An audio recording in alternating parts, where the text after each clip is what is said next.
ਸਤਿ ਸ਼੍ਰੀ ਅਕਾਲ ਜੀ। News Asia Punjabi ਦੇਖ ਰਹੇ ਹੋ ਤੁਸੀਂ ਤੇ ਮੈਂ ਹਾਂ ਕੁਲਵੰਤ ਸਿੰਘ।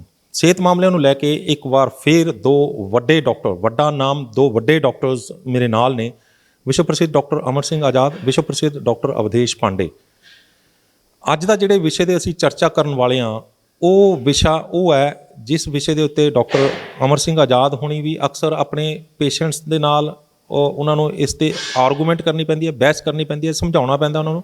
ਡਾਕਟਰ ਅਵਧੇਸ਼ ਪਾਂਡੇ ਨੂੰ ਵੀ ਇਹਨਾਂ ਹੀ ਚੀਜ਼ਾਂ ਦੇ ਲਈ ਪੇਸ਼ੈਂਟਸ ਦੇ ਨਾਲ ਵਾਰ-ਵਾਰ ਉਹਨਾਂ ਨੂੰ ਗੱਲ ਕਰਨੀ ਪੈਂਦੀ, ਵਾਰ-ਵਾਰ ਉਹਨਾਂ ਨੂੰ ਸਮਝਾਉਣਾ ਪੈਂਦਾ। ਅਤੇ ਉਹ ਵਿਸ਼ਾ ਇੱਕ ਅਜਿਹਾ ਵਿਸ਼ਾ ਹੈਗਾ ਜਿਹੜਾ ਕਿ ਇਸ ਵੇਲੇ ਇੱਕ ਵੱਡੀ ਇੰਡਸਟਰੀ ਬਣ ਚੁੱਕਿਆ। ਵੱਡੀਆਂ ਵੱਡੀਆਂ ਕੰਪਨੀਆਂ ਉਹਨਾਂ ਦੇ ਉੱਤੋਂ ਕਰੋੜਾਂ ਅਰਬਾਂ ਰੁਪਈਆ ਕਮਾ ਰਹੀਆਂ ਨੇ ਅਤੇ ਆਪਣੇ ਮਰੀਜ਼ ਜਿਹੜੇ ਇਨਸਾਨ ਨੇ ਉਹ ਮੱਤ ਮਾਰੀ ਵਾਲੇ ਤਰੀਕੇ ਨਾਲ ਉਹਨੂੰ ਦਵਾ ਦਾ ਬੋਡੀ ਦੇ ਅੰਦਰ ਭੇਜੀ ਵੀ ਜਾ ਰਹੇ ਨੇ, ਇਹ ਸੋਚ ਕੇ ਕਿ ਸਾਨੂੰ ਫਾਇਦਾ ਹੋਏਗਾ, ਉਲਟਾ ਨੁਕਸਾਨ ਹੋਏਗਾ। ਲੇਕਿਨ ਜਦੋਂ ਡਾਕਟਰ ਅਮਰ ਸਿੰਘ ਆਜ਼ਾਦ ਜਾਂ ਡਾਕਟਰ ਅਵਧੇਸ਼ ਪਾਂਡੇ ਜਾਂ ਨੈਚੁਰਲ ਸਾਇੰਸਿਸ ਨਾਲ ਜੁੜੇ ਹੋਏ ਜਿੰਨੇ ਵੀ ਡਾਕਟਰ ਨੇ, ਜੇਕਰ ਉਸ ਚੀਜ਼ ਨੂੰ ਦੂਜੇ ਤਰੀਕੇ ਨਾਲ ਸਮਝਾਉਣ ਦੀ ਕੋਸ਼ਿਸ਼ ਕਰਦੇ ਹਾਂ ਤਾਂ ਸਾਡੀ ਬੁੱਧੀ ਦੇ ਅੰਦਰ ਉਹ ਚੀਜ਼ਾਂ ਵੜਦੀਆਂ ਹੀ ਨਹੀਂ ਹੈਗੀਆਂ। ਅਸੀਂ ਕਹਿ ਦਿੰਦੇ ਹਾਂ ਵੀ ਜੇ ਇਹ ਨਹੀਂ ਕਰਾਂਗੇ ਤਾਂ ਫਿਰ ਸਾਡਾ ਆਹ ਕਿਵੇਂ ਪੂਰਾ ਹੋਊਗਾ। ਅਤੇ ਆਪਾਂ ਉਸ ਵਿਸ਼ੇ ਦੀ ਸ਼ੁਰੂਆਤ ਕਰਨ ਤੋਂ ਪਹਿਲਾਂ ਦੋਵੇਂ ਰਿਸਪੈਕਟਿਡ ਡਾਕਟਰਸ ਦਾ ਸਵਾਗਤ ਕਰ ਲੈਣਾ। ਡਾਕਟਰ ਸਾਹਿਬ ਤੁਹਾਡਾ ਨਿਊਜ਼ ਏਸ਼ੀਆ ਪੰਜਾਬੀ 'ਤੇ ਬਹੁਤ ਬਹੁਤ ਸਵਾਗਤ। ਥੈਂਕ ਯੂ ਡਾਕਟਰ ਸਾਹਿਬ ਤੁਹਾਡਾ ਹੀ ਬਹੁਤ ਬਹੁਤ ਸਤਿ ਸ਼੍ਰੀ ਅਕਾਲ ਜੀ ਸਾਰੇ ਸਰੋਤਿਆਂ ਨੂੰ। ਡਾਕਟਰ ਸਾਹਿਬ ਐਤਕੀ ਸ਼ੁਰੂਆਤ ਤੁਹਾਡੇ ਤੋਂ ਕਰਦੇ ਹਾਂ ਕਿਉਂਕਿ ਤੁਸੀਂ ਵੀ ਜਿਹੜੇ ਇਸ ਵਿਸ਼ੇ ਦੇ ਨਾਲ ਜੁੜੇ ਹੋਏ ਹੋ, ਕਿਉਂਕਿ ਤੁਸੀਂ ਵੀ ਮਨ੍ਹਾ ਕਰਦੇ ਹੋ ਅਕਸਰ ਵੀ ਤੁਸੀਂ ਆਹ ਕਰੋ ਜਾਂ ਆਹ ਨਾ ਕਰੋ। ਦੁੱਧ ਦੇ ਬਾਰੇ ਕਿਹਾ ਜਾਂਦਾ ਵੀ ਦੁੱਧ ਆਪਣੇ ਪੁਰਾਤਨ ਸਮਿਆਂ ਦੇ ਉੱਤੋਂ ਗੱਲ ਚੱਲਦੀ ਹੈ ਕਿ ਦੁੱਧ ਬਹੁਤ ਪਾਵਰਫੁਲ ਚੀਜ਼ ਹੈ, ਦੁੱਧ ਦੇ ਵਿੱਚ ਬਹੁਤ ਜਾਨ ਹੈ। ਜੇ ਬੱਚੇ ਵੀ ਆਪਸ 'ਚ ਲੜ ਪੈਂਦੇ ਤਾਂ ਉਹ ਕਹਿੰਦੇ ਸੀ ਵੀ ਸਾਡੀ ਮੱਝ ਇਸ ਟਾਈਮ ਉਹ ਹੋਈ ਪਈ ਹੈ, ਮਰੀ ਹੋਈ ਹੈ, ਸਾਡੀ ਮੱਝ ਫੰਡਰ ਹੋਈ ਪਈ ਹੈ, ਮੈਂ ਦੁੱਧ ਨਹੀਂ ਪੀਂਦਾ ਤਾਂ ਕਰਕੇ ਤੂੰ ਮੈਨੂੰ ਢਾਹ ਲਿਆ। ਦੁੱਧ ਦੇ ਵਿੱਚ ਉਹ ਸੋਚ ਲੈਂਦੇ ਨੇ ਮੇਰੇ 'ਚ ਬਹੁਤ ਜਾਨ ਆਊਗੀ ਜੇ ਮੈਂ ਦੁੱਧ ਪੀਊਂਗਾ ਤਾਂ। ਅਤੇ ਵੱਡਿਆਂ ਦੇ ਵਿੱਚ ਇਹ ਹੁੰਦਾ ਕਿ ਦੁੱਧ ਪੀਆਂਗੇ ਤਾਂ ਸਾਨੂੰ ਕੈਲਸ਼ੀਅਮ ਮਿਲੇਗਾ, ਦੁੱਧ ਪੀਆਂਗੇ ਤਾਂ ਸਾਨੂੰ ਜਿਹੜੀਆਂ ਬੋਡੀ ਦੇ ਅੰਦਰ ਜਿਹੜੀਆਂ ਹੋਰ ਸਾਰੀਆਂ ਕਮੀਆਂ ਸਾਡੀਆਂ ਦੂਰ ਹੋਣਗੀਆਂ। ਸਭ ਤੋਂ ਵੱਡੀ ਧਾਰਨਾ ਜਿਹੜੀਆਂ ਨੇ ਉਹ ਐਡਸ ਨੇ ਬਣਾ ਦਿੱਤੀ, ਵਿਗਿਆਪਨਾਂ ਨੇ ਬਣਾ ਦਿੱਤੀਆਂ, ਮਸ਼ਹੂਰੀਆਂ ਨੇ ਬਣਾ ਦਿੱਤੀ ਹੈ ਕਿ ਦੁੱਧ ਦੇ ਵਿੱਚੋਂ ਕੈਲਸ਼ੀਅਮ ਮਿਲੇਗਾ। ਥੋੜ੍ਹਾ ਜਿਹਾ ਦੁੱਧ 'ਤੇ ਚਾਨਣਾ ਪਾਉਂਗੇ ਕਿ ਤੁਸੀਂ ਦੁੱਧ ਨੂੰ ਬਹੁਤ ਬੁਰੀ ਤਰ੍ਹਾਂ ਮਨ੍ਹਾ ਕਰਦੇ ਹੋ ਵੀ ਦੁੱਧ ਨਹੀਂ ਪੀਣਾ ਹੈਗਾ, ਜਦ ਕਿ ਤੁਸੀਂ ਇਸ ਦੇ ਉੱਤੇ ਤਰਸ ਵੀ ਖਾਂਦੇ ਹੋ ਕਿ ਬਹੁਤ ਮਾੜੀ ਗੱਲ ਹੈ, ਸਾਡੇ ਲਈ ਕਿੰਨੀ ਤਰਾਸਦੀ ਹੈਗੀ ਵੀ ਅਸੀਂ ਦੁੱਧ ਤੋਂ ਮਨ੍ਹਾ ਕਰਨਾ ਪੈ ਰਿਹਾ, ਪਰ ਸਾਡੀ ਮਜਬੂਰੀ ਹੈ। ਥੋੜ੍ਹਾ ਚਾਨਣਾ ਪਾਉਂਗੇ।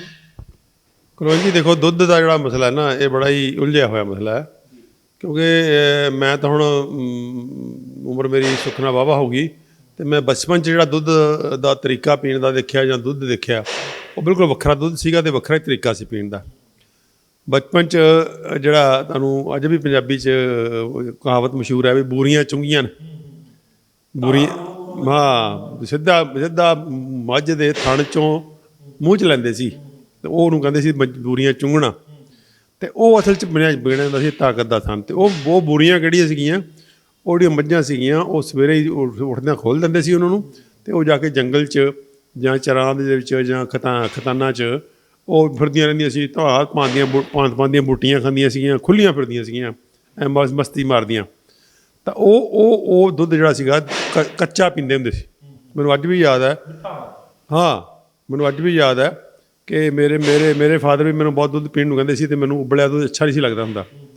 ਅਤੇ ਮੈਨੂੰ ਉਹਨਾਂ ਨੇ ਵੱਡਾ ਸਾਰਾ ਗਲਾਸ ਲੈ ਦਿੱਤਾ, ਐਡਾ ਸਾਰਾ ਕੰਗਣੀ ਵਾਲਾ, ਕਹਿੰਦੇ ਉਹ ਫਲਾਣੇ ਦੇ ਘਰ ਚਲ ਜਾ ਕਰ ਇੰਨੇ ਵਜੇ, ਉਦੋਂ ਚੋਂਦਾ ਹੁੰਦਾ ਦੁੱਧ, ਉੱਥੇ ਸਿੱਧਾ ਭਰਾ ਕੇ ਅਤੇ ਸਿੱਧਾ ਉੱਥੇ ਪੀ ਕੇ ਆ ਜਾ ਕਰ। ਅਤੇ ਮੈਂ ਇੱਦਾਂ ਹੀ ਕਰਦਾ ਹੁੰਦਾ ਸੀਗਾ, ਮੈਂ ਉਹ ਗਲਾਸ ਪਿਲਾ ਲੈਂਦਾ ਸੀ, ਉਹਦੇ ਕੋਲ ਚਲ ਜਾਂਦਾ ਸੀਗਾ, ਉਹ ਮੈਨੂੰ ਚੋਰਿਆ ਹੁੰਦਾ ਸੀ ਅਤੇ ਚੋ ਕੇ ਗਲਾਸ ਭਰ ਕੇ ਦੇ ਦਿੰਦਾ ਸੀ ਅਤੇ ਮੈਂ ਉੱਥੇ ਪੀ ਕੇ ਆ ਜਾਂਦਾ ਹੁੰਦਾ ਸੀ। ਪੁਰਾਣੀਆਂ ਖੁਰਾਕਾਂ ਖਾਧੀਆਂ ਇਹਨੂੰ ਕਹਿੰਦੇ ਨੇ। ਤਾਂ ਇਹ ਸੀਗਾ ਪੁਰਾਣਾ ਸਟਾਈਲ ਦੁੱਧ ਪੀਣ ਦਾ। ਫਿਰ ਤੁਸੀਂ ਅਗਲੀ ਸਟੇਜ 'ਤੇ ਆਓ, ਕੀ ਬਣਿਆ? ਅਗਲੀ ਸਟੇਜ 'ਤੇ ਆ ਕੇ ਕਹਿੰਦੇ ਜੀ ਦੁੱਧ ਤੋਂ ਮਲਾਈ ਲਾ ਕੇ ਪੀਓ। चंडीगढ़ में भारत का पहला इंटीग्रेटेड मेडिकल साइंसेज का हॉस्पिटल शुरू किया गया है जिसका नाम हिम्स रखा गया है, hospital and institute of integrated medical sciences, जहां एलोपैथी, आयुर्वेद, होम्योपैथी, नेचुरोपैथी सब एक ही साथ पेशेंट को ठीक करने के उद्देश्य से काम करती हैं सारी पैथी। इसमें डॉक्टर विश्वरूप राय चौधरी, डॉक्टर अमर सिंह आजाद, डॉक्टर अवधेश पांडे, आचार्य मनीष, डॉक्टर खादर फली और इन सब की पूरी नॉलेज, ट्रेनिंग और एजुकेशन को यूज किया जा रहा है। लीवर फेल हो, किडनी खराब हो, हार्ट की प्रॉब्लम हो, जोड़ों का दर्द हो, ऑटो इम्यून डिजीज हो, स्टेज 4 कैंसर हो, कोई भी ऐसी बीमारी जो डॉक्टर ने आपको लाइलाज बताई हो या आपको कोई ऑपरेशन बताया हो, तो आप हिस हॉस्पिटल हिम्स में संपर्क कर सकते हैं और बीमारी की जड़ पर काम कर सकते हैं। रहना खाना पीना सब अरेंजमेंट है। 70 बेड का यह हॉस्पिटल भारत में अपनी तरह का एकमात्र ऐसा हॉस्पिटल है जहां पर पेशेंट को ठीक किया जाता है, पेशेंट को नॉलेज दी जाती है, पेशेंट को पढ़ाया जाता है, पेशेंट को एजुकेट किया जाता है कि कैसे आपको अपनी बीमारी से खुद ही लड़ना है, यानी कि अपना डॉक्टर खुद बनना है। Be your on doctor. तो आज जरूरत है ऐसे हिम्स के हॉस्पिटल और क्लिनिक्स की। अभी भारत में पटियाला में, जीरकपुर, चंडीगढ़, डेराबस्सी और दिल्ली में 14 क्लिनिक शुरू हो चुके हैं जहां पर सिर्फ खाना पीना और लाइफस्टाइल को ठीक करके बीमारियों को रिवर्स करना सिखाया जाता है। और एक हॉस्पिटल डेराबस्सी जो चंडीगढ़ में है वो शुरू हो चुका है। ये सब हिम्स के नाम से काम कर रहे हैं। तो अगर आप भी किसी गंभीर बीमारी से परेशान हैं तो जल्द संपर्क करें हिम्स हॉस्पिटल चंडीगढ़ में। ਜਾਂ ਕਰੀਮ ਕੱਢ ਕੇ ਪੀਓ, ਮਤਲਬ ਪੀਓ ਕੀ ਫੈਟ ਮਾਈਨਸ ਕਰ ਦਿਓ ਤੇ ਪੀਓ ਜਿਹੜਾ ਉਹਦਾ ਪ੍ਰੋਟੀਨ ਪਾਰਟ ਹੈ ਜਾਂ ਉਹਦਾ ਸ਼ੂਗਰ ਪਾਰਟ ਹੈ। ਆਉਂਦਿਆਂ ਆਉਂਦਿਆਂ ਕੁਲਵੰਤ ਜੀ ਹੁਣ ਕੀ ਵਾਪਰ ਗਿਆ ਕਿ ਹੁਣ ਕਹਿਣ ਲੱਗੇ ਕਿ ਜੇ ਉਹਦਾ ਕੋਈ ਦੁੱਧ ਦਾ ਨੁਕਸਾਨ ਕਰਦੀ ਚੀਜ਼ ਹੈ ਤਾਂ ਫੈਟ ਨਹੀਂ ਹੈਗਾ, ਫੈਟ ਨਹੀਂ ਨੁਕਸਾਨ ਕਰਦਾ ਉਹਦੀ ਸ਼ੂਗਰ ਤੇ ਪ੍ਰੋਟੀਨ ਹੀ ਨੁਕਸਾਨ ਕਰਦਾ। ਤੇ ਜੇ ਹੁਣ ਕਹਿੰਦੇ ਜੇ ਦੁੱਧ ਪੀਣਾ ਵੀ ਮਾੜਾ ਮੋਟਾ ਫੁੱਲ ਫੈਟ ਪੀਓ। ਤਾਂ ਦੁੱਧ ਦਾ ਸਾਰਾ ਮਸਲਾ ਜਿਹੜਾ ਹੈ ਐਂ ਹੀ ਉਲਝਿਆ ਹੋਇਆ। ਤੇ ਜਦੋਂ ਤੱਕ ਸਵਾਲ ਕੈਲਸ਼ੀਅਮ ਦਾ ਜਿਹੜਾ ਦੁੱਧ ਦਾ ਕੈਲਸ਼ੀਅਮ ਹੈ, ਦੇਖੋ ਸਾਰਾ ਪੰਜਾਬ ਦੁੱਧ ਪੀਂਦਾ ਨਾ ਤਾਂ ਸਾਰਾ ਪੰਜਾਬ ਪੱਥਰੀਆਂ ਨਾਲ ਭਰਿਆ ਪਿਆ। ਤੁਸੀਂ ਘਰ ਘਰ ਦੇਖ ਲਓ, ਕਿਸੇ ਨੂੰ ਗੁਰਦੇ ਦੀ ਪੱਥਰੀ ਹੈ, ਕਿਸੇ ਨੂੰ ਪਿੱਤੇ ਦੀ ਪੱਥਰੀ ਹੈ, ਕਿਸੇ ਨੂੰ ਗੁਰਦੇ ਦੀ ਪੱਥਰੀ ਹੈ, ਪਿੱਤੇ ਦੀ ਪੱਥਰੀ ਹੈ, ਕੋਈ ਬਚਿਆ ਨਹੀਂ ਘਰ। ਔਰ ਇਹੋ ਜਿਹੇ ਮਰੀਜ਼ ਨੇ ਜਿਹੜੇ ਕਹਿੰਦੇ ਸਾਡੇ ਤਾਂ ਪੱਥਰੀਆਂ ਬਣਦੀਆਂ ਰਹਿੰਦੀਆਂ ਨੇ, ਨਿਕਲਦੀਆਂ ਰਹਿੰਦੀਆਂ। ਪੱਥਰੀਆਂ ਨਾਲ ਜਿਉਣਾ ਸਿੱਖ ਲਿਆ ਲੋਕਾਂ। ਹਾਂ, ਵੀ ਬਣਦੀਆਂ ਰਹਿੰਦੀਆਂ ਫਿਰ ਨਿਕਲਦੀਆਂ ਰਹਿੰਦੀਆਂ। ਅਤੇ ਉਹ ਪੱਥਰੀਆਂ ਕਿੱਥੋਂ ਆ ਰਹੀਆਂ, ਕਿੱਥੋਂ ਤੋਂ ਆ ਰਹੀਆਂ ਨੇ? ਬਣ ਰਹੀਆਂ ਨੇ ਪੱਥਰੀਆਂ। ਸਰੀਰ ਥੋੜ੍ਹਾ ਪੱਥਰੀਆਂ ਬਣਾਉਂਦਾ। ਸਰੀਰ 'ਚ ਕੋਈ ਚੀਜ਼ ਐਕਸੈਸ ਹੈ। ਪੱਥਰੀ ਕਦੋਂ ਬਣਦੀ ਹੈ ਕਿ ਜਦੋਂ ਸਾਡੇ ਪਿਸ਼ਾਬ ਦੇ ਅੰਦਰ ਕੋਈ ਚੀਜ਼ ਉਹ ਹੈ ਜਿਹੜੀ ਕਿ ਵਾਧੂ ਹੈ, ਫਾਲਤੂ ਹੈ, ਅਤੇ ਉਹ ਜੰਮ ਜਾਂਦੀ ਜਾ ਕੇ। ਜੇ ਪਿਸ਼ਾਬ ਨੋਰਮਲੀ ਹੋਵੇ ਤਾਂ ਕਿਉਂ ਪੱਥਰੀ ਬਣੇਗੀ? ਬਿਲਕੁਲ ਨਹੀਂ ਬਣਨੀ ਚਾਹੀਦੀ। ਇਹਦਾ ਮਤਲਬ ਅਸੀਂ ਕੋਈ ਚੀਜ਼ ਇਹੋ ਜਿਹੀ ਖਾ ਰਹੇ ਹਾਂ ਜਿਹੜੀ ਜਾ ਕੇ ਉੱਥੇ ਜੰਮ ਰਹੀ ਹੈ। ਅਤੇ ਕੈਲਸ਼ੀਅਮ ਉਹ 'ਚੋਂ ਸਭ ਤੋਂ ਟਾਪ ਹੈ ਕਿ ਕੈਲਸ਼ੀਅਮ ਅਸੀਂ ਜ਼ਿਆਦਾ ਲੈ ਰਹੇ ਹਾਂ। ਜਦੋਂ ਸਾਡੀ ਗੁਰਦੇ ਨੂੰ ਕੱਢ ਦਿੰਦੇ ਫਾਲਤੂ ਕੈਲਸ਼ੀਅਮ ਨੂੰ ਕੱਢ ਕੇ ਬਾਹਰ ਮਾਰਨਾ ਚਾਹੁੰਦੇ ਆ ਤਾਂ ਪਿਸ਼ਾਬ ਜਾ ਕੇ ਉਹ ਬਹੁਤ ਜ਼ਿਆਦਾ ਉਹਦੀ ਮਾਤਰਾ ਹੋ ਜਾਂਦੀ ਹੈ ਅਤੇ ਫਿਰ ਉਹ ਕ੍ਰਿਸਟਲ ਬਣ ਜਾਂਦੇ ਆ। ਉਹ ਕ੍ਰਿਸਟਲਾਈਜ਼ ਹੋ ਕੇ ਰਵੇ ਬਣ ਕੇ ਅਤੇ ਉਹ ਜਾ ਕੇ ਉਹਨਾਂ 'ਚੋਂ ਆਮ ਤਾਂ ਨਿਕਲਦੇ ਰਹਿੰਦੇ ਆ ਰੂਟੀਨ 'ਚ ਪਿਸ਼ਾਬ 'ਚ, ਉਹ ਰਵੀ ਨਿਕਲ ਜਾਂਦੇ ਆ ਜਿਹੜੇ ਜੰਮਦਾ ਪਤਾ ਨਾਲ ਦੀਆਂ ਕੱਢੀ ਜਾਂਦੀ ਬੋਡੀ। ਜਿਹੜੇ ਬੰਦੇ ਪਾਣੀ ਘੱਟ ਪੀਂਦੇ ਨੇ ਜਾਂ ਫਿਰ ਪਿਸ਼ਾਬ ਜ਼ਿਆਦਾ ਦੇਰ ਰੋਕ ਕੇ ਰੱਖਦੇ ਨੇ ਉਹਨਾਂ ਦੇ ਨਾਲ ਵੀ ਇਹ ਕਹਾਣੀ ਹੋਈ। ਜਾਂ ਉਹਦੇ ਇੱਕ ਦਾ ਰਵਾ, ਇੱਕ ਦਾ ਕਣ ਉੱਥੇ ਅਟਕ ਗਿਆ, ਉਹਦੇ ਨਾਲ ਦੂਜਾ ਚਿਪਕ ਗਿਆ, ਉਹਦਾ ਤੀਜਾ ਚਿਪਕ ਗਿਆ, ਉਹਦਾ ਚੌਥਾ ਚਿਪਕ ਗਿਆ, ਫਿਰ ਪੱਥਰੀ ਬਣ ਗਈ। ਬਸ ਐਂ ਪੱਥਰੀ ਬਣਦੀ ਆ। ਅਤੇ ਇਹਦਾ ਮਤਲਬ ਕੀ ਹੋਇਆ ਕਿ ਦੁੱਧ ਦਾ ਕੈਲਸ਼ੀਅਮ ਜਿਹੜਾ ਉਹ ਔਰ ਦੂਜੀ ਗੱਲ ਹੁਣ ਪ੍ਰੂਵ ਹੋ ਗਈ ਕਿ ਦੁੱਧ ਦਾ ਕੈਲਸ਼ੀਅਮ ਦਾ ਕਿਸੇ ਕੰਮ ਦਾ ਨਹੀਂ ਹੈ। ਦੁੱਧ ਦਾ ਕੈਲਸ਼ੀਅਮ ਜਿਹੜਾ ਹੈ ਉਹਨੂੰ ਕੋਈ ਅਕਲ ਨਹੀਂ ਹੈ ਕਿ ਉਹਨੇ ਕਿੱਥੇ ਜੰਮਣਾ ਜਾ ਕੇ। ਕਿਉਂਕਿ ਜਦੋਂ ਕੋਈ ਦੁੱਧ ਕੈਲਸ਼ੀਅਮ ਖਾਸ ਥਾਂ 'ਤੇ ਚਾਹੀਦਾ, ਸਾਨੂੰ ਹੱਡੀਆਂ 'ਚ ਚਾਹੀਦਾ। ਉਸ ਤੋਂ ਇਲਾਵਾ ਤਾਂ ਨਹੀਂ ਕਿਤੇ ਬਹੁਤਾ ਜੰਮਣਾ ਚਾਹੀਦਾ ਜਾਂ ਖੂਨ 'ਚ ਚਾਹੀਦਾ। ਦੋ ਥਾਵਾਂ ਨੇ ਜਿੱਥੇ ਕੈਲਸ਼ੀਅਮ ਦੀ ਲੋੜ ਹੁੰਦੀ ਹੈ, ਜਦੋਂ ਹੱਡੀਆਂ 'ਚ ਹੁੰਦੀ ਹੈ ਜਾਂ ਬਲੱਡ 'ਚ ਹੁੰਦੀ ਹੈ। ਅਤੇ ਤੀਜੀ ਥਾਂ 'ਤੇ ਨਹੀਂ ਜੰਮਣਾ ਚਾਹੀਦਾ।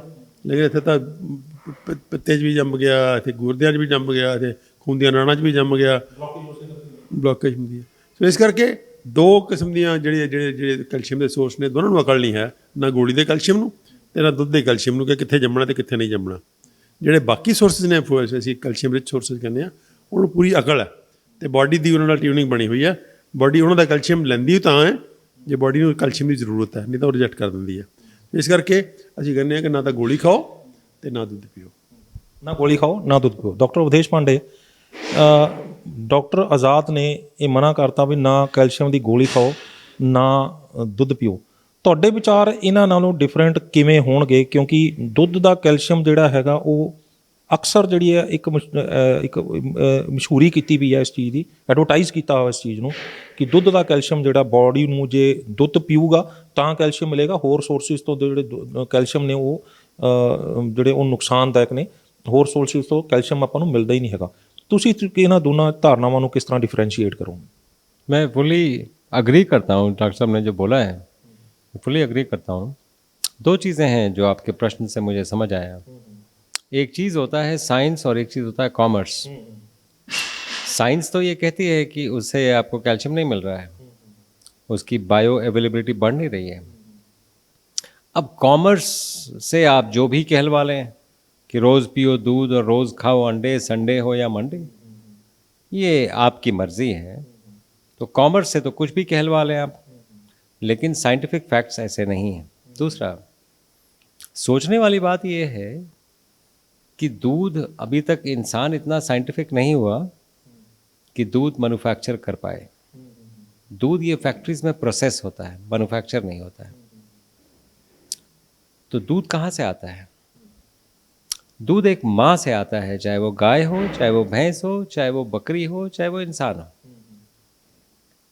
दूध के आने में, ये जितनी भी माताएं देख रही हैं उनको पता है दूध के आने में माँ का कोई हाथ नहीं होता है, दूध के बंद होने में माँ का कोई हाथ नहीं होता है। ये नेचुरल प्रोसेस है।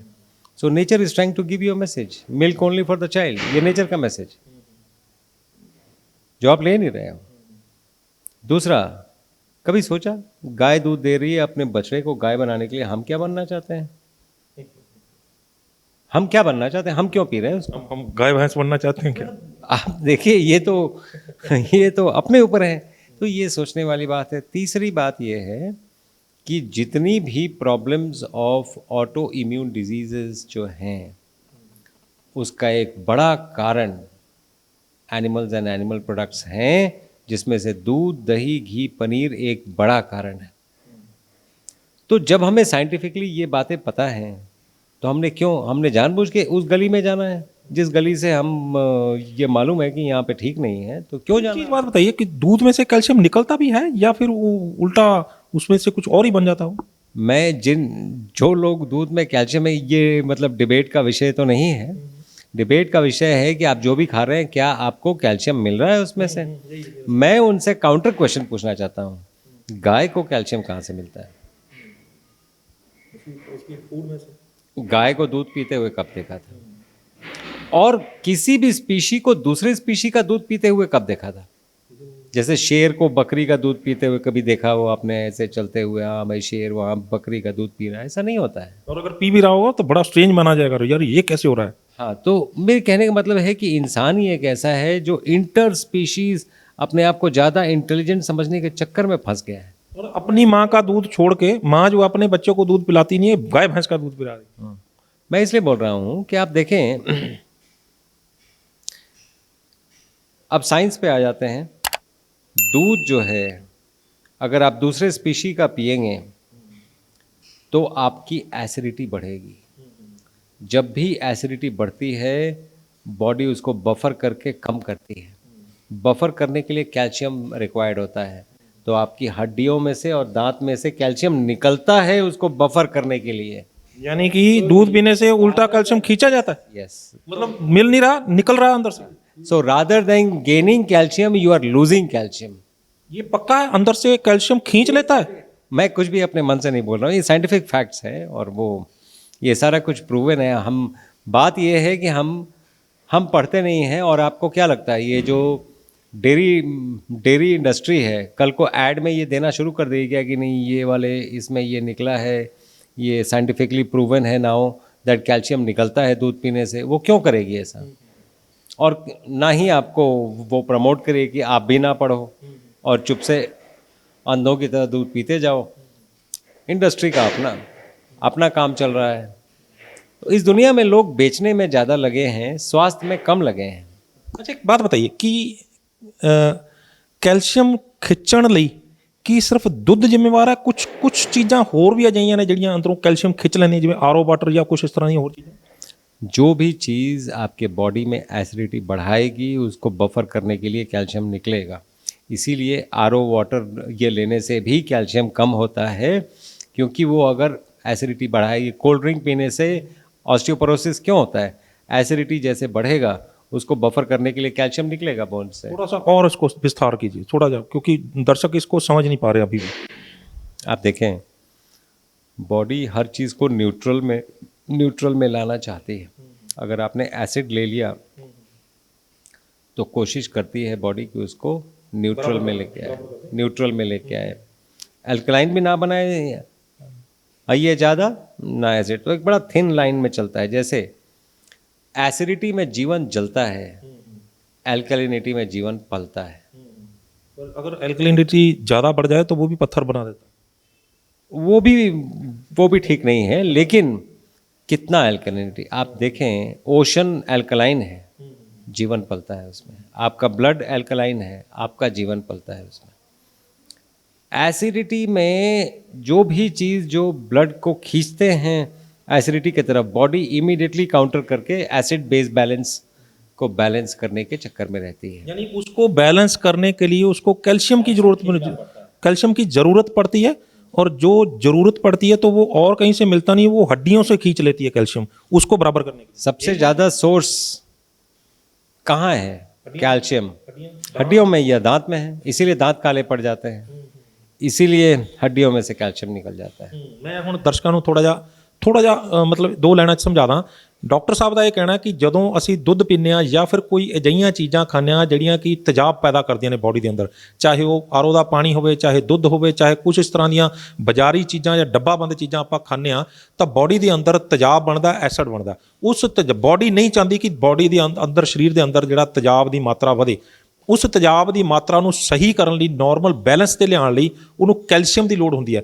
ਕੈਲਸ਼ੀਅਮ ਬੋਡੀ ਦੇ ਅੰਦਰ ਜਿਹੜਾ ਉਹਦੇ ਨਾਲ ਤਾਂ ਜਾ ਨਹੀਂ ਰਿਹਾ, ਇਸ ਕਰਕੇ ਬੋਡੀ ਅੰਦਰੋਂ ਖਿੱਚਦੀ ਹੈ ਕੈਲਸ਼ੀਅਮ। ਤੇ ਉਹ ਕਿੱਥੇ ਕੈਲਸ਼ੀਅਮ ਹੈ? ਆਪਣੀਆਂ ਹੱਡੀਆਂ ਦੇ ਵਿੱਚ, ਆਪਣੇ ਦੰਦਾਂ ਦੇ ਵਿੱਚ, ਤੇ ਉੱਥੋਂ ਕੈਲਸ਼ੀਅਮ ਖਿੱਚ ਕੇ ਉਹ ਉਸ ਚੀਜ਼ ਨੂੰ ਬੈਲੈਂਸ ਲਿਆਂਦੀ ਹੈ ਜਿਹੜਾ ਤੇਜ਼ਾਬ ਬਣ ਰਿਹਾ। ਤੇ ਇਹੋ ਕਾਰਨ ਹੈ ਕਿ ਸਾਡੀਆਂ ਹੱਡੀਆਂ ਦੇ ਵਿੱਚ ਜਿਹੜਾ ਉਹ ਕਮਜ਼ੋਰੀ ਆ ਚੁੱਕੀ ਹੈ। ਇਹੋ ਕਾਰਨ ਹੈ ਸਾਡੇ ਦੰਦ ਜਿਹੜੇ ਨੇ ਉਹ ਕਮਜ਼ੋਰ ਹੋ ਚੁੱਕੇ ਨੇ।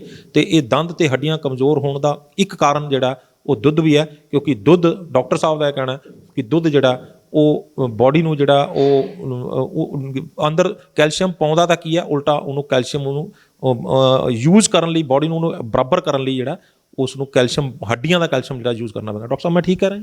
ਹਾਂ, ਬਿਲਕੁਲ ਠੀਕ ਕਿਹਾ ਤੁਸੀਂ।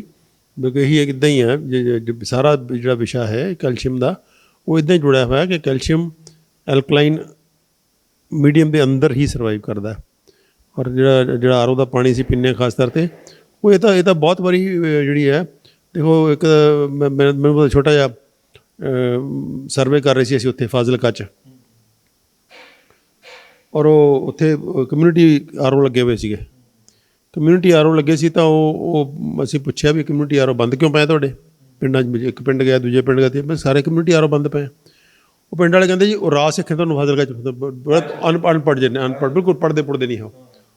ਉਹ ਕਹਾ ਜੀ ਜਦ ਆਰਓ ਦਾ ਪਾਣੀ ਪੀਣਾ ਸ਼ੁਰੂ ਕੀਤਾ ਸਾਡੇ ਤਾਂ ਹੱਡੀਆਂ ਗੋਡੇ ਸਾਰੇ ਦੁਖਣ ਲੱਗੇ, ਰਹਿ ਗਏ, ਬੰਦ ਕਰਤਾ ਖੈਰ ਦਾ। ਲੋਕ ਪਿੰਡਾਂ ਨੇ ਬਾਈਕਾਟ ਕਰਤਾ ਆਰਓ ਪਾਣੀ ਦਾ। ਉਹਦਾ ਕਹਿੰਦੇ ਸਾਡੇ ਹੱਡੀਆਂ ਨਹੀਂ ਚੱਲਦੀਆਂ, ਦੁਖਣ ਲੱਗੇ ਸਾਰੇ ਗੋਡੇ। ਮਤਲਬ ਅਨਪੜ੍ਹ। ਮੈਂ ਉਸ ਵੇਲੇ, ਮੈਨੂੰ ਅਜੇ ਗੱਲ ਬਹੁਤਾ ਪੜ੍ਹੀ ਨਹੀਂ ਸੀ ਮੈਂ ਕਿਤੋਂ, ਮੈਨੂੰ ਜਦੋਂ ਪਹਿਲੀ ਵਾਰੀ ਸੁਣੀ ਤਾਂ ਮੈਂ ਮਤਲਬ ਪੱਥੇ 'ਤੇ ਹੱਥ ਮਾਰਿਆ ਵੀ ਕਿੱਥੇ ਕਿੰਨੀ ਸਿਆਣੀ ਗੱਲ ਤੇ ਕਿੰਨੀ ਇੱਕ ਅਬਜ਼ਰਵੇਸ਼ਨ ਹੈ ਬੰਦਿਆਂ ਦੀ, ਪਿੰਡ ਦੇ ਬੰਦਿਆਂ ਦੀ। ਕਿੱਥੇ ਉਹ ਆਰਓ ਪ੍ਰਮੋਟ ਕਰ ਰਹੇ ਆ ਤੇ ਕਿੱਥੇ ਉਹ ਆਰਓ ਬਾਈਕਾਟ ਕਰ ਰਹੇ ਆ। ਤਾਂ ਇਹ ਜਿਹੜਾ ਹੁੰਦਾ ਲੋਕਾਂ ਦੀ ਵਿਜ਼ਡਮ, ਜਿਹੜੀ ਕਮਿਊਨਿਟੀ ਦੀ ਇੱਕ ਸੈਂਸ ਹੁੰਦੀ ਹੈ, ਕਮਿਊਨਿਟੀ ਦੀ ਇੱਕ ਵਿਜ਼ਡਮ ਹੁੰਦੀ ਹੈ, ਕਮਿਊਨਿਟੀ ਬੇਸਡ ਰਿਸਰਚ ਹੁੰਦੀ ਹੈ, ਤਾਂ ਉਹ ਇੱਕ ਬੜੀ ਕਮਾਲ ਦੀ ਚੀਜ਼ ਹੈ। ਤਾਂ ਉਹ ਇਹ ਅਬਜ਼ਰਵੇਸ਼ਨ ਲੋਕਾਂ ਨੇ ਵੀ ਕਰ ਲਈ ਹੋਈ ਹੈ ਕਿ ਆਰਓ ਦਾ ਪਾਣੀ ਨਹੀਂ ਪੀਣਾ। ਇਸੇ ਕਰਕੇ ਹੀ ਹੈ ਕਿ ਆਰਓ ਦਾ ਪਾਣੀ ਐਸਿਡਿਕ ਹੈ, ਤੇਜ਼ਾਬੀ ਹੈ, ਔਰ ਤੇਜ਼ਾਬ ਨੂੰ ਨਿਊਟਰਲਾਈਜ਼ ਕਰਨ ਲਈ ਜਿਵੇਂ ਡਾਕਟਰ ਸਾਹਿਬ ਨੇ ਦੱਸਿਆ ਕਿ ਕੈਲਸ਼ੀਅਮ ਸਭ ਤੋਂ ਪਹਿਲਾਂ ਬੋਡੀ ਖਿੱਚਦੀ ਹੈ, ਅਤੇ ਹੱਡੀਆਂ ਉਹਦੀ ਸੋਰਸ ਨੇ। ਹੱਡੀਆਂ ਕਮਜ਼ੋਰ ਪੈ ਜਾਂਦੀਆਂ ਨੇ। ਅੱਜ ਲੋਕਾਂ ਦੀਆਂ ਹੱਡੀਆਂ ਕਿਉਂ ਕਮਜ਼ੋਰ ਪੈ ਰਹੀਆਂ? ਕਿਉਂਕਿ ਸਾਡੇ ਸਾਰੇ ਖਾਣੇ ਜਿਹੜੇ ਨੇ ਦੁੱਧ ਸਮੇਤ ਜਿਹੜੇ ਨੇ ਐਸਿਡਿਕ ਨੇ। ਜਿੰਨੇ ਤੁਹਾਡੇ ਫਾਸਟ ਫੂਡਸ ਨੇ, ਜਿੰਨੇ ਤੁਹਾਡੇ ਕੁਕਡ ਫੂਡਸ ਨੇ, ਈਵਨ ਕੁਕਡ ਫੂਡ ਜਿਹੜਾ ਇਟਸੈਲਫ ਐਸਿਡਿਕ ਹੁੰਦਾ। ਐਲਕਲਾਈਨ ਫੂਡਸ ਜਿਹੜੇ ਰॉ ਫੂਡਸ ਨੇ ਐਲਕਲਾਈਨ ਨੇ, ਰॉ ਫੂਡਸ ਐਲਕਲਾਈਨ ਨੇ, ਕੁਕਡ ਫੂਡ ਸਾਰਾ ਐਸਿਡਿਕ ਹੈ, ਅਤੇ ਦੁੱਧ ਤਾਂ ਬਹੁਤ ਹੀ ਐਸਿਡਿਕ ਹੈ। ਤਾਂ ਇਸ ਕਰਕੇ ਜਿਹੜਾ ਦੁੱਧ ਦਾ ਵਰਤਾਰਾ ਹੈਗਾ, ਦੁੱਧ ਦਾ ਕੈਲਸ਼ੀਅਮ ਹੈ, ਇਹ ਨਹੀਂ ਕਿਸੇ ਕੰਮ ਦਾ, ਅਤੇ ਇਹਨੂੰ ਅਵੋਇਡ ਕਰਨਾ ਚਾਹੀਦਾ, ਨਹੀਂ ਪੀਣਾ ਚਾਹੀਦਾ, ਜਾਂ ਘੱਟੋ ਘੱਟ ਜੇ ਬਿਲਕੁਲ ਨਹੀਂ ਬੰਦ ਕਰ। ਪੰਜਾਬ 'ਚ ਹੁਣ ਦਿੱਕਤ ਪਰ ਥੋੜ੍ਹੀ ਡਿਫਰੈਂਟ ਹੈ ਕਿ ਪੰਜਾਬੀ ਜਿਹੜੇ ਨੇ ਇਹਨਾਂ ਨੇ ਆਪਣਾ ਫੂਡ ਕਲਚਰ ਦੁੱਧ ਦੇ ਨਾਲ ਜੋੜ ਲਿਆ। ਦੁੱਧ ਤੋਂ ਬਿਨਾਂ ਤਾਂ ਇਹਨਾਂ ਨੂੰ ਮਤਲਬ ਚੈਨ ਨਹੀਂ ਆਉਂਦਾ। ਫਿਰ ਥੋੜ੍ਹਾ ਜਿਹਾ ਕੰਪਰੋਮਾਈਜ਼ ਕਰਨਾ ਪੈਂਦਾ ਵੀ ਚੱਲ ਥੋੜ੍ਹੀ ਬਹੁਤੀ ਦਹੀਂ ਖਾ ਲਿਆ ਕਰੋ, ਲੱਸੀ ਪੀ ਲਿਆ ਕਰੋ। ਇੱਦਾਂ ਦਾ ਕੰਪਰੋਮਾਈਜ਼ ਜ਼ਰੂਰ ਕੀਤਾ ਅਸੀਂ, ਅਤੇ ਲੇਕਿਨ ਦੁੱਧ ਐਜ਼ ਚਾਹ, ਐਜ਼ ਮਿਠਾਈਆਂ ਅਤੇ ਐਜ਼ ਪਨੀਰ ਅਸੀਂ ਸਖਤੀ ਨਾਲ ਮਨਾ ਕਰਦੇ ਹਾਂ। ਦੁੱਧ ਦੀਆਂ 4 ਚੀਜ਼ਾਂ ਸਖਤੀ ਨਾਲ ਮਨਾ ਕਰਦੇ ਹਾਂ। ਦੁੱਧ ਵਾਲੀ ਚਾਹ ਬਹੁਤ ਹੀ ਐਸਿਡਿਕ ਹੈ, ਬਹੁਤ ਜ਼ਿਆਦਾ। ਸਭ ਤੋਂ ਗੰਦੀ ਫਾਰਮ ਜਿਹੜੀ ਹੈ ਉਹ ਦੁੱਧ ਵਾਲੀ ਚਾਹ ਹੈ। ਉਸ ਤੋਂ ਬਾਅਦ ਮਿਠਾਈਆਂ ਨੇ, ਅਤੇ ਉਸ ਤੋਂ ਬਾਅਦ ਜਿਹੜਾ ਪਨੀਰ ਹੈ।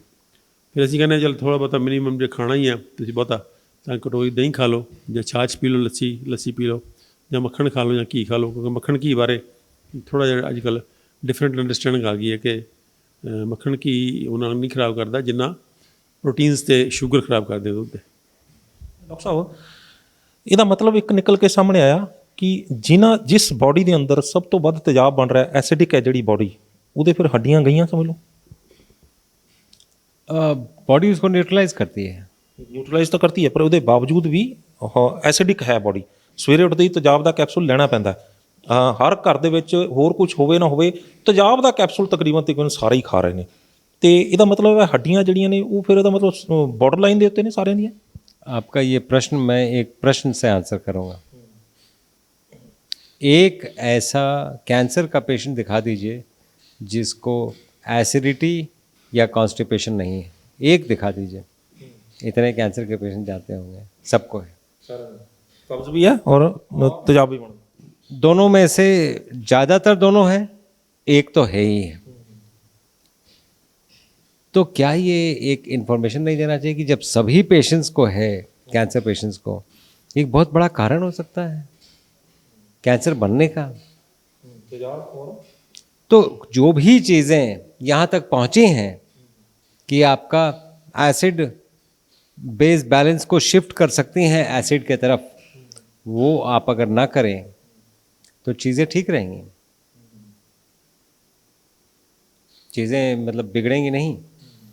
और मैं इसको बिल्कुल नहीं मानता हूँ कि हाँ अगर, और सिर्फ कैल्शियम नहीं, हड्डियाँ कमज़ोर होने में सिर्फ कैल्शियम का रोल नहीं है। मैं ये बताना चाह रहा था, ये बड़ा ब्रॉड एस्पेक्ट है। कैल्शियम बॉडी में बहुत टाइटली रेगुलेटेड होता है, बहुत टाइट है इसका सिस्टम। आप अगर बाहर से लेंगे तो एक्सक्रीट हो जाएगा। बॉडी में रेगुलेट होने के लिए बड़ा टाइट मैकेनिज्म है। ਟਾਈਟ ਕਰਨ ਦਾ ਮਤਲਬ ਹੈ ਕਿ ਉਹਨਾਂ ਕੀ ਕੈਲਸ਼ੀਅਮ ਬੋਡੀ ਨੇ ਲੈਣਾ ਜਿਨ੍ਹਾਂ ਨੂੰ ਚਾਹੀਦਾ, ਉਸ ਤੋਂ ਭੋਰਾ ਭਰ ਵੱਧ ਨਹੀਂ ਲੈਂਦੀ।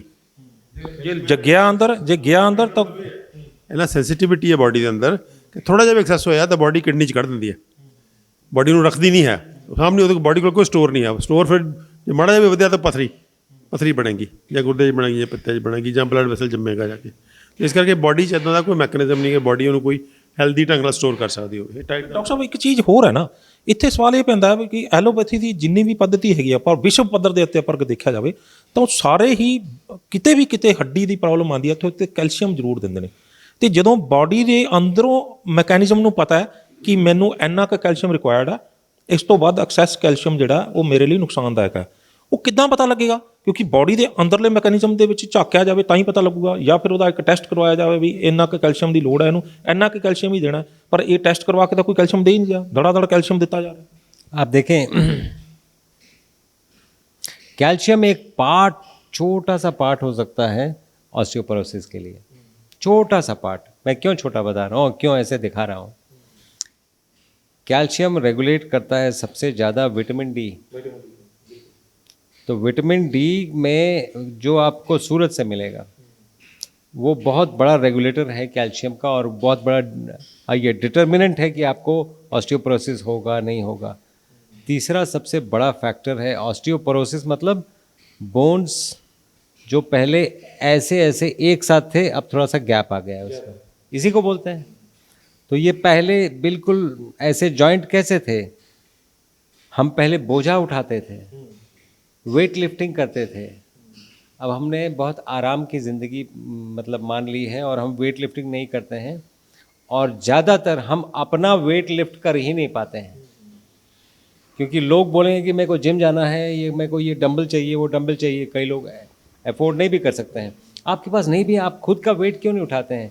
उसको वो जो जो पुशअप आप खुद का वेट उठा रहे हैं, तो आप वेट जब लिफ्टिंग करेंगे तो ये जो हड्डियां बन रही हैं स्टेम सेल से, ये एक के ऊपर स्टैक करती जाएंगी और ऊपर से वेट आता जाएगा ताकि ये बिल्कुल जमी रहें, ऑस्टियोपोरोसिस ना हो। So osteoporosis is a weight lifting deficiency rather than a calcium deficiency, is what I want to say. It's a weight lifting deficiency. ये आप अगर आएंगे हिम्स हॉस्पिटल में, hospital and institute of integral medical sciences Chandigarh Dera वसीम hospital है on the main highway. अगर आप आते हैं तो यहाँ पे आपको बहुत सारे कैंसर पेशेंट मिलेंगे, एंड स्टेज कैंसर पेशेंट मिलेंगे। एंड सिर्फ फ़र्क ये देखेंगे when you compare these patients with the patient in other hospital of similar kind, फ़र्क ये देखेंगे कि ये कंफर्टेबल है। दूसरा फ़र्क ये देखेंगे कि ये आपको लगेगा नहीं कि ये पेशेंट हैं, वो दर्द रहित हैं।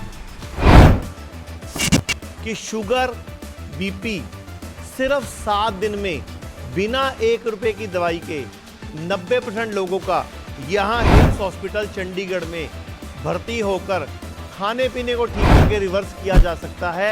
सैकड़ों पेशेंट हो चुके हैं। अगर ज़ुबान पे लगाम है तो 3 लोगों से वास्ता नहीं पड़ेगा आपका। खाने के लिए है तो डॉक्टर से वास्ता नहीं पड़ेगा। बोलने के लिए है तो पुलिस और वकील से वास्ता नहीं पड़ेगा।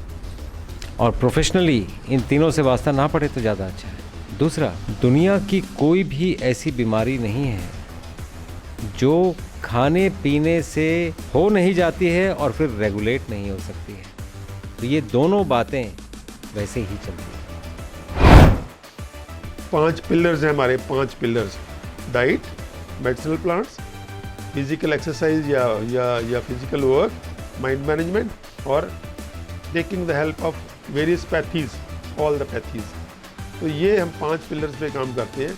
जब हम इन 5 पिलर्स पे काम करते हैं तो बॉडी अंदर से जब हील होने लगती है तो थायराइड की समस्या जो अपने आप ही ठीक होने लगती है। चंडीगढ़ में भारत का पहला इंटीग्रेटेड मेडिकल साइंसेज का हॉस्पिटल शुरू किया गया है, जिसका नाम हिम्स रखा गया है। Hospital and institute of integrated medical sciences, जहां एलोपैथी, आयुर्वेद, होम्योपैथी, नेचुरोपैथी सब एक ही साथ पेशेंट को ठीक करने के उद्देश्य से काम करती हैं सारी पैथी। इसमें डॉक्टर विश्वरूप राय चौधरी, डॉक्टर अमर सिंह आजाद, डॉक्टर अवधेश पांडे, आचार्य मनीष, डॉक्टर खादर फली और इन सब की पूरी नॉलेज, ट्रेनिंग और एजुकेशन को यूज किया जा रहा है। लीवर फेल हो, किडनी खराब हो, हार्ट की प्रॉब्लम हो, जोड़ों का दर्द हो, ऑटो इम्यून डिजीज हो, स्टेज 4 कैंसर हो, कोई भी ऐसी बीमारी जो डॉक्टर ने आपको लाइलाज बताई हो या आपको कोई ऑपरेशन बताया हो, तो आप हिस हॉस्पिटल हिम्स में संपर्क कर सकते हैं और बीमारी की जड़ पर काम कर सकते हैं। रहना, खाना, पीना सब अरेंजमेंट है। अभी भारत में पटियाला में, जीरकपुर, चंडीगढ़, डेराबस्सी और दिल्ली में 14 क्लिनिक शुरू हो चुके हैं, जहां पर सिर्फ खाना पीना और लाइफस्टाइल को ठीक करके बीमारियों को रिवर्स करना सिखाया जाता है। और एक हॉस्पिटल डेराबस्सी जो चंडीगढ़ में है वो शुरू हो चुका है। ये सब हिम्स के नाम से काम कर रहे हैं। तो अगर आप भी किसी गंभीर बीमारी से परेशान हैं तो जल्द संपर्क करें हिम्स हॉस्पिटल चंडीगढ़ में। यानी हम लोग जो है वो कसरत करनी छोड़ गए हैं। वही एक वजह है कि इसमें, है ना, ਭਾਰ ਨਹੀਂ ਪਾਉਂਦੇ। ਪਹਿਲਾਂ ਸਿਰ ਤੇ ਪੰਡ ਚੁੱਕ ਕੇ ਜਿਹੜੀ ਉਹ ਪਿੰਡਾਂ ਦੇ ਵਿੱਚੋਂ ਚਾਰਾ ਕੱਟ ਕੇ ਲਿਆਉਂਦੇ ਸੀ, ਸਿਰ ਤੇ ਲੈ ਕੇ ਆਉਂਦੇ ਸੀ ਸਾਰੇ। ਕਦੇ ਵੀ ਗਰਦਨ ਦੀ ਪ੍ਰੋਬਲਮ ਨਹੀਂ ਸੀ ਆਈ, ਕਦੇ ਪਿੱਠ ਦੀ ਪ੍ਰੋਬਲਮ ਸੀ। ਅੱਜ ਹਰ ਕੋਈ ਬੰਦਾ ਪਿੱਠ ਫੜੀ। ਹਾਂ, ਲੈਟਰਿਨ ਤੇ ਉਹ ਦੂਜੇ ਬੈਠਦੇ ਸੀ ਅਸੀਂ। ਜਿੰਨੀ ਵਾਰੀ ਤੁਸੀਂ ਪਿਸ਼ਾਬ ਕਰਨ ਬੈਠੋਗੇ ਉਨੀ ਵਾਰੀ ਵਰਜਿਸ਼ ਹੋ ਗਈ ਨਾ। ਤਾਂ ਉਹ ਹੁਣ ਉਹ ਛੱਡ ਕੇ ਉਹ ਦੂਜੀ ਲੈਣ ਦੀ ਅੰਗਰੇਜ਼ਾਂ ਵਾਲੀ। ਪਹਿਲਾਂ ਪੈਰਾਂ ਭਾਰ ਬੈਠਦੇ ਸੀ, ਇੱਕ ਵੱਖਰੀ ਹੁੰਦੀ। ਅੱਜ ਕੱਲ੍ਹ ਸੁੰਨ ਹੋ ਜਾਂਦੇ ਨੇ ਪੈਰ। ਹੋਰ ਪੈਰ ਹੁਣ ਪੈਰਾਂ ਪਰ ਬੈਠੇ ਨਹੀਂ ਜਾਂਦਾ। ਤਾਂ ਉਹ ਵਰਜਿਸ਼ ਹੈ। ਬੈਠਕ ਕੱਢਣੀ, ਬੈਠਕਾਂ ਕੱਢਣੀਆਂ, ਪੁਸ਼ਅਪ ਲੈਣੇ। ਉਹ ਤਾਂ ਪੈਂਦਾ ਹੀ ਹੈ, ਉਹ ਤਾਂ ਪੈਂਦਾ ਹੀ ਹੈ। ਉਹਦਾ ਨੈਚੁਰਲ ਪੋਜੀਸ਼ਨ ਹੀ ਤਾਂ ਬਣਦੀ ਜੇ ਤੁਸੀਂ ਪੈਰਾਂ ਭਾਰ ਬੈਠੋ। ਤਾਂ ਜਿਹੜੀ ਨੈਚੁਰਲ ਪੋਜੀਸ਼ਨ ਬਣਦੀ ਹੈ ਡਿਫੀਕੇਸ਼ਨ ਦੀ, ਮਲ ਨਿਕਲਦੀ ਬਾਹਰ, ਉਹ ਬਣਦੀ ਉਦੋਂ ਹੈ ਜਦੋਂ ਤੁਸੀਂ ਪੈਰਾਂ ਭਾਰ ਬਹਿ ਜਾਂਦੇ ਹੋ। ਉੱਦਾਂ ਬੈਠ ਕੇ ਬਣਦੀ ਹੋਈ ਨਹੀਂ ਹੈ। ਤਾਂ ਹੀ ਤਾਂ ਲੋਕਾਂ ਨੂੰ ਕਬਜੀ ਹੁੰਦੀ ਹੈ। ਤਾਂ ਹੀ ਲੋਕਾਂ ਨੂੰ ਜਿਹੜਾ ਬਾਰ-ਬਾਰ ਜਾਣਾ ਪੈਂਦਾ। ਪਹਿਲਾਂ ਕਿਹੜਾ ਖੇਤਾਂ ਜਾਣਾ ਹੁੰਦਾ ਸੀ, ਇੱਕ ਵਾਰੀ ਤਾਂ ਸਵਾਲ ਨਹੀਂ ਪੈਦਾ ਹੁੰਦਾ ਸੀਗਾ। ਇੱਕ ਵਾਰੀ ਜਾਂਦੇ ਸੀ ਦਿਹਾੜੀ 'ਚ, ਕੋਈ 2 ਵਾਰੀ ਨਹੀਂ ਜਾਣ ਦਾ ਰਿਵਾਜ਼ ਨਹੀਂ ਸੀ ਹੁੰਦਾ। ਅੱਜ ਕੱਲ੍ਹ 2-3 ਵਾਰੀ 4 ਵਾਰੀ ਤਾਂ ਹਰ ਬੰਦਾ ਜਾਈ ਜਾਂਦਾ। ਇਸ ਕਰਕੇ ਉਹ ਜਿਹੜਾ ਸੀਗਾ ਸਾਰਾ ਪੈਟਰਨ ਡਿਸਟਰਬ ਹੋਣ ਨਾਲ ਹੋ ਗਿਆ। ਅਤੇ ਉਹ ਜਿਹੜੇ ਡਾਕਟਰ ਸਾਹਿਬ ਕਹਿ ਰਹੇ ਵੇਟ ਲਿਫਟਿੰਗ ਐਕਸਰਸਾਈਜ਼ ਜਿਹੜੀ ਡੈਫੀਸ਼ੀਐਂਸੀ ਹੈ, ਵੇਟ ਲਿਫਟਿੰਗ ਦਾ ਮਤਲਬ ਆਪਣੀ ਬਾਡੀ ਦਾ ਵੇਟ ਵੀ ਨਹੀਂ ਆਪਾਂ ਲਿਫਟ ਕਰ ਪਾ ਰਹੇ। ਅਤੇ ਆਪਾਂ ਤੁਰਦੇ ਵੀ ਘੱਟ ਹਾਂ, ਥੱਲੇ ਪੈਰਾਂ ਪਰ ਬੈਠਦੇ ਨਹੀਂ ਹਾਂ, ਕੋਈ ਪੁਸ਼ਅਪਸ ਨਹੀਂ ਲਾਉਂਦੇ ਹਾਂ, ਕੋਈ ਭਾਰ ਨਹੀਂ ਚੱਕਦੇ ਹਾਂ, ਕੋਈ ਗਰਦਨ 'ਤੇ ਭਾਰ ਨਹੀਂ ਹੈ। ਵੀ ਜੇ ਉਹ ਵੇਟ ਲਿਫਟਿੰਗ ਹੁੰਦੀ ਰਹੇ ਤਾਂ ਉਹ ਜਿਹੜੀ ਬੋਨ ਫਾਰਮੇਸ਼ਨ ਹੈ ਉਹ ਲੇਅਰ ਬਾਈ ਲੇਅਰ ਹੁੰਦੀ ਰਹੇਗੀ। ਜਦੋਂ ਬੋਨ 'ਤੇ ਪ੍ਰੈਸ਼ਰ ਹੀ ਨਹੀਂ ਹੈ ਤਾਂ ਉਹ ਫਾਰਮੇਸ਼ਨ ਹੁੰਦੀ ਨਹੀਂ ਹੈ ਕੈਲਸ਼ੀਅਮ ਦੀ। ਡਾਕਟਰ ਸਾਹਿਬ, ਦੁਨੀਆ ਦਾ ਸਭ ਤੋਂ ਤਾਕਤਵਰ ਜਿਹੜਾ ਪ੍ਰਾਣੀ ਮੰਨਿਆ ਜਾਂਦਾ ਕੀੜੀ, ਆਂਟ, ਕਿ ਉਹ ਆਪਣੇ ਵੇਟ ਨਾਲੋਂ 100 ਗੁਣਾ ਵੱਧ ਵੇਟ ਚੱਕ ਲੈਂਦੀ ਹੈ। ਕਿ ਉਹਨੂੰ ਫਿਰ ਕੈਲਸ਼ੀਅਮ ਕਿੱਥੋਂ ਮਿਲਦਾ ਹੈ? उसमें तो खैर उसका जो मतलब सिस्टम है बहुत सिंप्लीफाइड सिस्टम है। धीरे धीरे ये सिस्टम्स कॉम्प्लेक्स होते गए। उनके तो 6 पैर होते हैं और वो बिल्कुल ग्राउंडेड है। उसका वो जो क्रस्ट एक होता है, जैसे कोई चींटी अगर आपके पैर के नीचे आ जाए या तेल चट्टा आ जाए तो एक क्रक से आवाज़ आता है। ये जो ये क्रस्ट है, it's like cartilage, it's not exactly bone but that is calcium generated. तो उनको भी कैल्शियम की बहुत ज़रूरत पड़ती है। तो वो सभी चीज़ें कुदरत ने वैसे बनाई हुई हैं और ये सिर्फ चींटी को ही क्यों देख रहे हैं, आप भी ऐसा कर सकते हैं। आपने अपने आप को उतना वो पहले ही हम हार मान लेते हैं, नहीं नहीं मुझसे नहीं होगा, तो नहीं होगा, फिर तो नहीं होगा। एक मेरे को बात याद आ रही है, एक इंसान अपने चुटकुला भी है ये कि बोलता है कि एक पत्थर को जोर लगाने के बाद बोलता है कि मैं दावे के साथ कह सकता हूँ कि जितना मेरी जान मेरे से आज से 20 साल पहले थी आज भी उतनी है। वो दूसरा पूछता कैसे, कहता आज से 20 साल पहले भी मैं ये पत्थर नहीं उठा सकता था, आज भी नहीं उठा सकता हूँ। सो जोर लगाने की बात है कि कितना जोर लगा रहा हूँ। हाँ, और वो है कि आप देखिए इंसान के will to do it mountains move कर देते हैं। तो ये तो कोई इतनी बड़ी बात नहीं है। बात ये है कि हम ना के बहाने ढूंढने के चक्कर में हाँ का जुनून भूल जाते हैं। हमें ना के बहाने कई दिखते हैं, ये काम क्यों नहीं हुआ, हम 100 बहाने लेके आएंगे क्यों नहीं हुआ, एक जुनून वाला बहाना छोड़ देंगे, ये काम नहीं होगा तो हम यहाँ से नहीं हिलेंगे। ये किसी में बहुत कम लोगों में देखा है मैंने।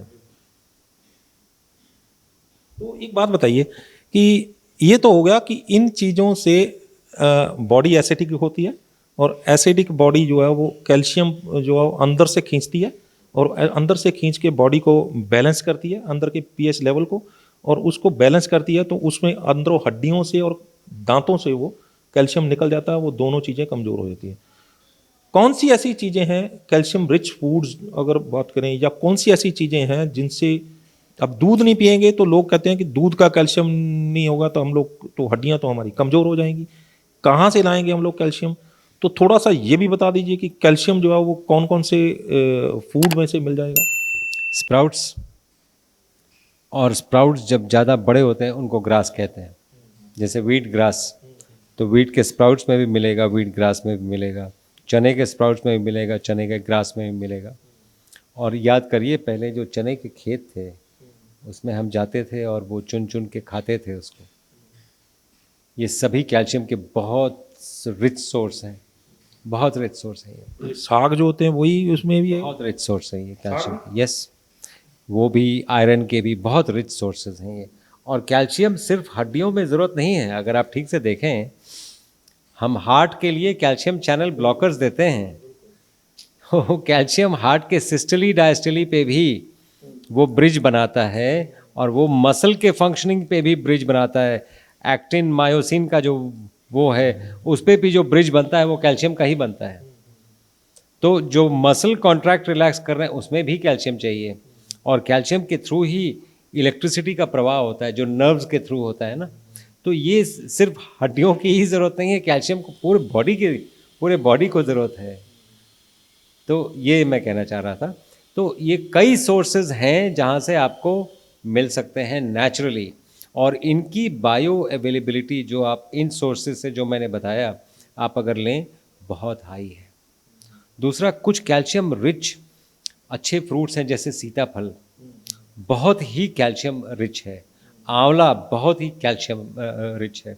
आप अगर आंवला काट के छोड़ दें बाहर में, ऊपर में वाइट लेयर जम जाता है, वो कैल्शियम सॉल्ट दोनों का लेयर होता है, वो आपको बता रहा है कि कितना रिच है कैल्शियम में वो। तो ये सब सोर्सेज हैं जहाँ से आपको कैल्शियम नेचुरली मिलेंगे और ठीक ठाक मिलेंगे। ਡਾਕਟਰ ਸਾਹਿਬ ਤੁਸੀਂ ਥੋੜਾ ਦੱਸੋਗੇ ਕਿ ਕੈਲਸ਼ੀਅਮ ਹੋਰ ਕਿਹੜੇ-ਕਿਹੜੇ ਸੋਰਸਿਸ ਤੋਂ ਮਿਲਦਾ? ਜਿੱਥੇ ਵੀ ਕਿਤੇ ਸਖਤ ਚੀਜ਼ ਹੈ ਕੋਈ ਵੀ, ਉਹ ਸਾਰੇ ਕੈਲਸ਼ੀਅਮ ਹੈ। ਕੈਲਸ਼ੀਅਮ ਤੋਂ ਕੋਈ ਸਖਤੀ ਨਹੀਂ ਹੈ। ਸੀਡਸ ਦੇ ਵਿੱਚੋਂ ਜਿਹੜੀ ਲਿਵਿੰਗ ਚੀਜ਼ ਕੋਈ ਵੀ ਕਿਤੇ ਤੇ ਉਹ ਸਖਤ ਹੈ। ਜਿਵੇਂ ਚੀਂਟੀ ਦੀ ਉਦਾਹਰਨ ਦਿੱਤੀ ਡਾਕਟਰ ਸਾਹਿਬ ਨੇ, ਕੀੜਾ ਹੈ ਆਪਣੇ ਉਹ ਜਿਹੜਾ ਅੱਜ ਕੱਲ੍ਹ ਕਿ ਹਾਂ ਜਿਹੜੇ ਸਨੇਲਸ ਨੇ ਅੱਜ ਕੱਲ੍ਹ ਤੁਸੀਂ ਦੇਖੋਗੇ ਸੰਖ ਉਹ ਪੈ ਛੋਟੀ ਕਰਕੇ ਉਹ ਬੜਾ ਘਰ ਬਣਦਾ ਸਮੁੰਦਰ ਦੇ ਵਿੱਚ। ਕੌਡੀਆਂ ਨੇ, ਸੰਖ ਨੇ, ਸਾਰਾ ਕੀ ਹੈ कैल्शियम ही है। फिर तिल ने, अलसी है, चिया सीड्स ने, मखाने ने, थोड़े रागी ਦੇ ਵਿੱਚ ਬਹੁਤ ਕੈਲਸ਼ੀਅਮ ਰਿਚ ਫਰੂਟ ਹੈ। ਕੋਕੋਨਟ ਖੋਪੇ ਕੋਈ ਵੀ ਚੀਜ਼ ਜਿੱਥੇ ਸਖਤੀ ਹੈ, ਸਖਤ ਹੈ, ਸਖਤ ਨਟ ਸਾਰੇ ਜਿਹਦੇ ਮੜਕ ਕਰਕੇ ਤੋੜਨਾ ਪੈਂਦਾ, ਉਹ ਕੈਲਸ਼ੀਅਮ ਦੇ ਬਿਨਾਂ ਤਾਂ ਮੜਕ ਆ ਹੀ ਨਹੀਂ ਸਕਦਾ। ਚਾਹੇ ਚਨੇ ਲੈ ਲਓ, कैल्शियम नाल होएगा ही होएगा। तो कैल्शियम सब तो ज़्यादा मिनरल चों अगर वेट फॉर वेट लईए सब तो ज़्यादा कैल्शियम है पूरी नेचर 'ਚ ही। मिट्टी 'ਚ भी है, पानी 'ਚ भी है, पूरी लाइफ 'ਚ है, प्लांट्स 'ਚ भी है, एनिमल 'ਚ भी है, ह्यूमन बीइंग 'ਚ भी है। तो कैल्शियम बहुत रिच है, लेकिन कैल्शियम प्रॉपर ਥਾਂ ਤੇ ਹੋਣਾ ਚਾਹੀਦਾ। अगर वो गलत ਥਾਂ ਤੇ ਜਾਏਗਾ ਤਾਂ ਨੁਕਸਾਨ ਕਰੇਗਾ। ਡਾਕਟਰ ਸਾਹਿਬ, ਕੈਲਸ਼ੀਅਮ ਬੋਡੀ ਦੇ ਅੰਦਰ ਜਿਹੜਾ ਤੁਸੀਂ ਦੱਸਿਆ ਵੀ ਆਹ ਕੈਲਸ਼ੀਅਮ ਰਿਚ ਸੋਰਸਿਸ ਹੈਗੇ ਨੇ, ਤਾਂ ਕੈਲਸ਼ੀਅਮ ਰਿਚ ਸੋਰਸਿਸ ਦੇ ਨਾਲ ਨਾਲ ਹੁਣ ਆਪਾਂ ਜਿਹੜੇ ਸ਼ੁਰੂ 'ਚ ਆਪਾਂ ਡਰਾ ਦਿੱਤਾ ਦਰਸ਼ਕਾਂ ਨੂੰ ਵੀ ਦੁੱਧ ਦੇ ਵਿੱਚੋਂ ਕੈਲਸ਼ੀਅਮ ਜਿਹੜਾ ਉਹ ਖਿੱਚ ਲੈਂਦਾ, ਹੋਰ ਚੀਜ਼ਾਂ ਕਈ ਚੀਜ਼ਾਂ ਨੇ ਜਿਹੜੀਆਂ ਕੈਲਸ਼ੀਅਮ ਜਿਹੜੇ ਆਪਣੀ ਬੋਡੀ ਦੇ ਅੰਦਰ ਹੀ ਖਿੱਚ ਲੈਣਗੀਆਂ, ਐਸਿਡਿਕ ਹੋਣਗੀਆਂ। ਹੁਣ ਆਪਾਂ ਆ ਕੇ ਵੀ ਇਹਨਾਂ ਸੋਰਸਿਸ ਦੇ ਵਿੱਚੋਂ ਕੈਲਸ਼ੀਅਮ ਮਿਲਦਾ ਹੈਗਾ, ਤਾਂ ਦਰਸ਼ਕ ਮੈਨੂੰ ਲੱਗਦਾ ਉੱਥੇ ਬੈਠੇ ਡਰ ਰਹੇ ਹੋਣੇ ਵੀ ਇਹਨਾਂ ਦੇ ਵਿੱਚੋਂ ਵੀ ਜਿਹੜਾ ਕਿ ਖਾਵਾਂਗੇ ਤੇ ਉਹ ਬੋਡੀ ਦੇ ਅੰਦਰੋਂ ਕੈਲਸ਼ੀਅਮ ਖਿੱਚ ਲੇਗਾ, ਕੁਛ ਇਸ ਤਰ੍ਹਾਂ ਦਾ ਹੈਗਾ? नहीं, जो भी अननेचुरल चीज़ें हैं जब भी आप खाएंगे, ये नेचुरल नहीं है कि एक स्पीशी दूसरे स्पीशी का दूध पिए, ये नेचुरल नहीं है, नेचर में ऐसा पाया नहीं जाता है। तो जो आप अपने कॉमन सेंस से सोचें, जो चीज़ नेचुरली ये करने लायक है वो आपके लिए अच्छा है, और वो कैल्शियम दायी ज़रूर होगा। ये सोचने वाली बात है कि गाय को कैल्शियम कहाँ से मिलता है? गाय को भी घास से मिलता है कैल्शियम। घास इंसान भी उसका वो काढ़ा बना के पी घास भी घास ही है। काढ़ा बना के पी सकता बंदा? नहीं, आप अगर पिए तो कैल्शियम जरूर मिल जाएगा उसमें से, ये श्योर है। और वो घास कई बार वो वो कषाय में यूज़ भी करते हैं, उसको दुर्बा भी बोलते हैं, है ना? दूब घास। तो ये तो हो गया कि इस किस तरीके से हमें कैल्शियम मिल रहा है, इस किस तरीके से हम लोग कैल्शियम नहीं मिल रहा है। जो गोलियों टैबलेट का जो कैल्शियम बॉडी के अंदर जा रहा है, तो उसके ऊपर हमने पहले भी डिस्कशन किया हुआ है कि गोली कैप्सूल का कैल्शियम जो है वो उसको कहीं भी कुछ अकल नहीं है, वो बेअकला कैल्शियम है, उसको इतना भी नहीं पता है कि इतना कैल्शियम बॉडी के अंदर जाना चाहिए। दूसरा कैल्शियम अगर नेचुरल कैल्शियम अगर बॉडी में चला भी गया तो उसको बॉडी जो है आसानी से बाहर निकाल देगी, लेकिन उसको दूसरे को नहीं निकाल पाएगी। तो उसके बारे में क्या कहना चाहेंगे जो अगर केमिकल कैल्शियम के रूप में बॉडी में जा रहा है? जो कैल्शियम कार्बोनेट है जो ये बना के दिया जाता है, बॉडी यहाँ वहाँ फेंकती रहती है, ब्लड के बाहर फेंक देती है।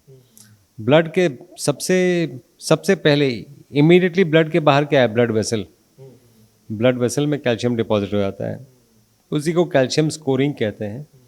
जो हम लोग हार्ट का वो करते हैं, ब्लॉकेज, कैल्शियम स्कोरिंग करते हैं। तो वो कैल्शियम कहाँ से आया? यही सब सोर्सेज जो अननेचुरल सोर्सेज, दूध पीने से, इससे उससे जो आया, बॉडी रिजेक्ट कर देती है। दूसरा, अगर वहाँ नहीं फेंक पाई तो कई और ऑर्गन्स में स्टोन बना के फेंक देती है। अगर वहाँ नहीं कर पाई तो कई ऑर्गन्स में वो बनाती रहती है। इसको मेटास्टेटिक कैल्सिफिकेशन कहते हैं। एक बीमारी है मेटास्टेटिक कैल्सिफिकेशन, क्योंकि बॉडी को हम ओवरवेल्म कर देते हैं। सुबह से शाम तक कैल्शियम के 3 टैबलेट ये हो गए, ये कैल्शियम रिच हो गया, हमें बहुत आइडिया नहीं है। और वैसे भी बॉडी है बहुत सिंपल, मुझे लगता है हमने इसको बहुत कॉम्प्लिकेट किया है। ये भी खा लो, वो भी खा लो, और लोग कॉम्प्लिकेट करते ही जा रहे हैं न्यूट्रिशन के चक्कर। ग्लैंड की कैल्शिफिकेशन की बात भी देखो, ग्लैंड की अगर डॉक्टर साहब करते होते हैं, डॉक्टर साहब करेंगे पीनल ग्लैंड की कैल्शिफिकेशन जो, तो कैल्सिफिकेशन वो टोटल लिविंगनेस है, वो आदमी जिंदा है और जिसके इशारे पे वो कितना जवान है कितना बूढ़ा है, वो एक छोटा सा ग्लैंड है पीनल ग्लैंड, इसकी डॉक्टर साहब सर्च कर रहे हैं। तो पाइनियल ग्लैंड पे जो कैल्शियम डिपॉजिट हो जाते हैं, जो कैल्शियम क्रिस्टल्स डिपॉजिट होते हैं, आपके अपने क्रिस्टल्स को जो इसके अंदर हैं, जो ये अगर ठीक रहें तो अंदर में एक फ्लूइड भी है उसके अंदर, जो अगर कंप्रेस होती है किसी चीज़ से, या आपने ये किया, या आपने कोई मतलब नाराज़गी दिखाई, ब्रेन कंप्रेस हुआ, उसको कंप्रेस किया तो लाइट्स निकलते हैं। पीजो आपके इसमें लाइट कैसे आता है?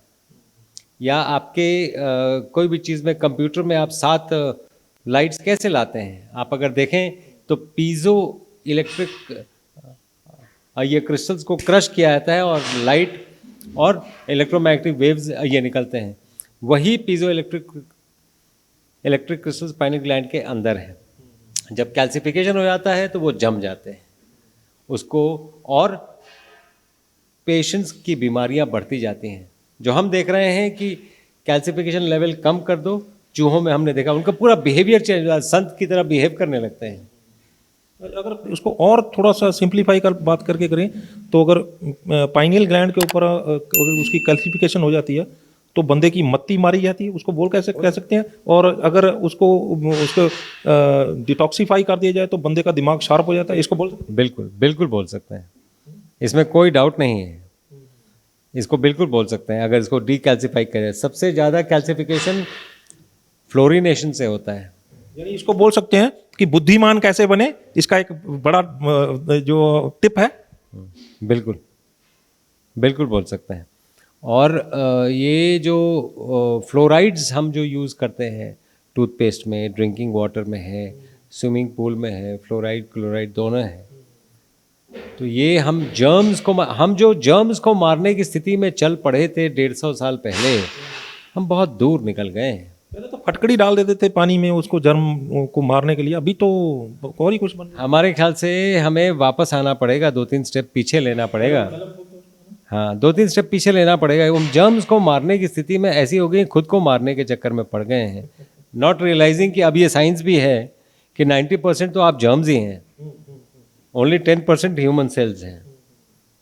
यही है। तो डॉक्टर ਸਾਹਿਬ ਤੁਸੀਂ ਜਾਣ ਲੱਗਿਆ ਕੁਝ ਕੈਲਸ਼ੀਅਮ ਦੇ ਉੱਤੇ ਕੁਝ ਇਹੋ ਜਿਹਾ ਕੁਝ ਚੀਜ਼ ਜਿਹੜੀ ਤੁਸੀਂ ਕਹਿਣਾ ਚਾਹੋ। ਨਹੀਂ ਬਸ ਇਹੀ ਹੈ ਵੀ ਸਾਰੇ ਸਰੋਤਿਆਂ ਨੂੰ ਇਹ ਬੇਨਤੀ ਹੈ ਕਿ ਕੈਲਸ਼ੀਅਮ ਦੇ ਅਗਰ ਲੈਣਾ ਹੈ ਤਾਂ ਨੈਚੁਰਲ ਸੋਰਸਿਸ ਤੋਂ ਲਓ।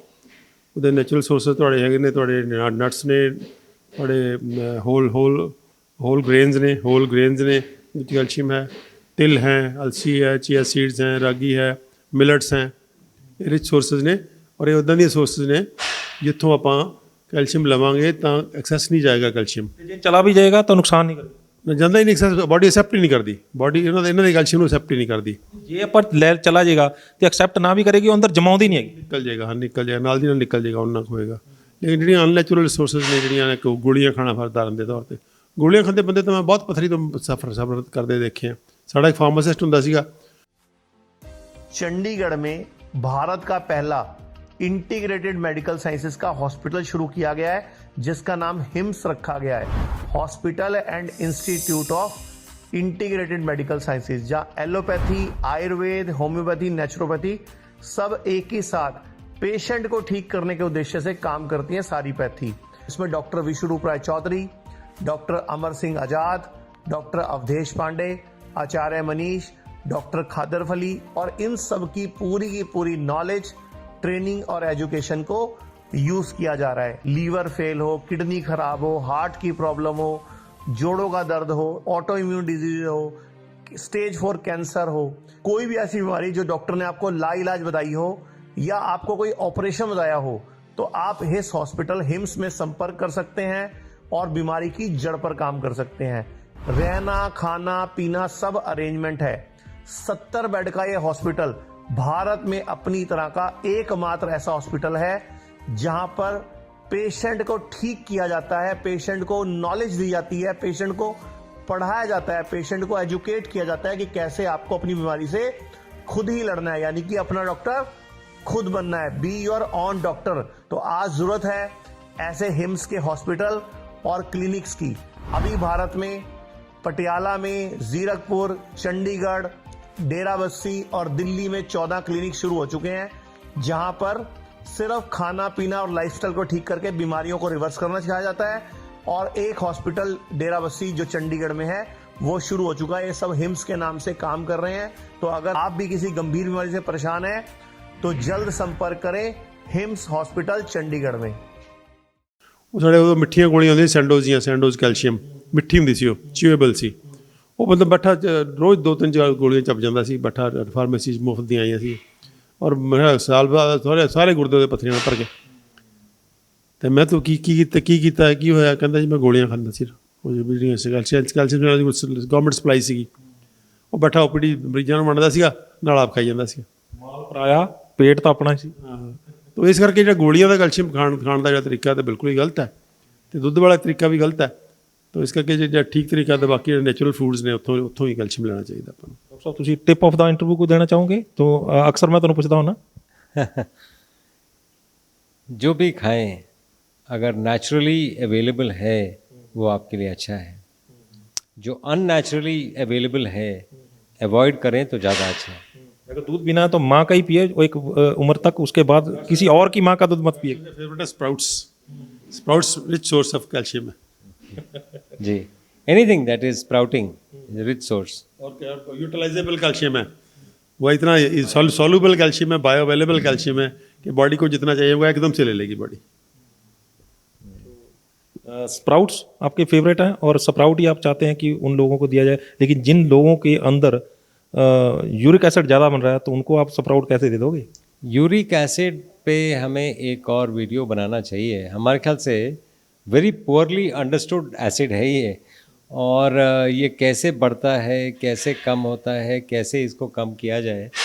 आई think we should have a separate video on uric acid बहुत ज़्यादा सो दैट लोगों को लगे, क्योंकि वो जैसे ही मैं पूछता हूँ आप ठीक हो, नहीं यूरिक एसिड बढ़ा हुआ, उनको कुछ पता ही नहीं है कि यूरिक बेसिकली यूरिक एसिड जो है वो एक इंडिकेशन है कि आपकी किडनी है वो खराब होने की तरफ चल पड़ी है।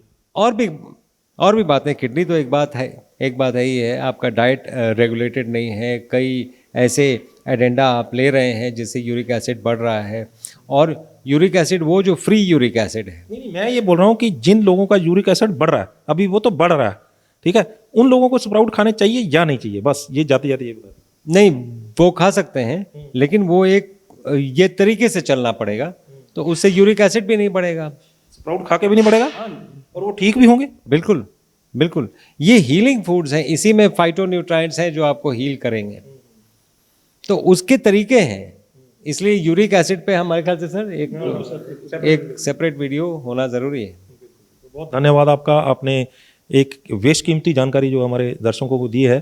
तो मुझे लगता है कि जिन लोगों को कैल्शियम के बारे में थोड़ी सी भी भ्रांति उनके दिमाग में थी वो आपने आज निकाल दी है, और दूध का कैल्शियम जो है वो आपने एक ऐसा दिमाग में से जैसे कहते हैं ना कुंडी लेके निकाल दिया उनके में से कि दूध का कैल्शियम आपको उल्टा आपका कैल्शियम खींच रहा है, आपको दे कुछ नहीं रहा। बहुत बहुत धन्यवाद।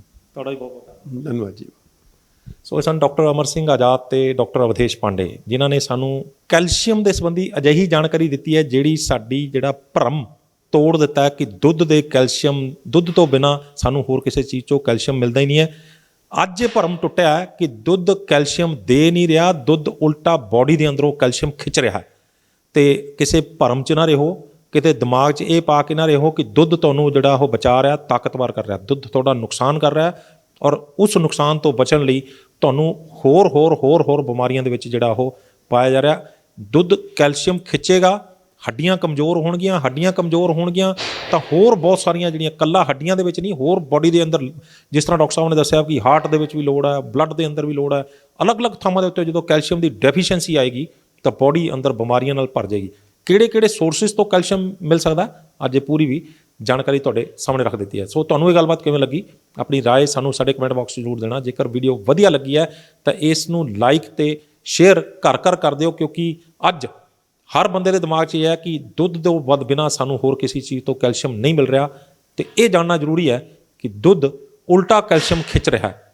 ਤੇ ਜਦੋਂ ਇਹ ਜਾਣਕਾਰੀ ਹੋਏਗੀ ਤੇ ਜੇ ਇਸ ਜਾਣਕਾਰੀ ਨਾਲ ਅਸੀਂ ਕੁਝ ਲੋਕਾਂ ਨੂੰ ਵੀ ਬਿਮਾਰੀਆਂ ਤੋਂ ਬਚਾ ਸਕੇ ਤਾਂ ਅਸੀਂ ਸਮਝਾਂਗੇ ਕਿ ਸਾਡੀ ਇਸ ਵੀਡੀਓ ਬਣਾਉਣ ਦਾ ਮਕਸਦ ਕਾਮਯਾਬ ਰਿਹਾ।